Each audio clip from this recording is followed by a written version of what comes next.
where the war is going. Do you see an escalation of the war? That's the beginning of it.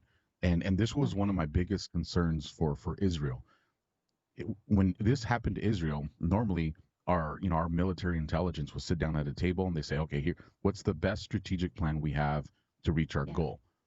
Now, in this situation, because Gaza is so small with a population of over 2 million people, so many people don't understand the size of Gaza. It's only about 25 miles from south to north. And at its widest part, it's just under 6 miles, but most of it's around 3 miles wide. So it's a very small area of land with so many people.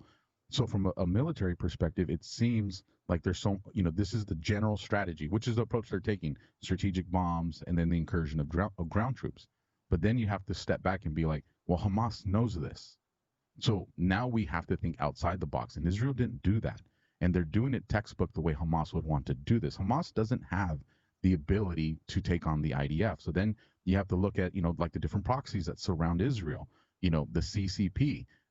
If you wanted to impact the IDF military, what better way to do it than to slowly suck it into Gaza to where you have pre-planted bombs, IEDs, explosive, maybe even types of bioagents where you can hurt their force and then have all the other proxies get involved once, the IDF's been weakened. And I think we're going to see that unfold because people don't think when you hear tunnels, we're not talking, the way old wars. We're talking, tunnels where you can drive a motorcycle at high speeds under. It's a very sophisticated, underground city.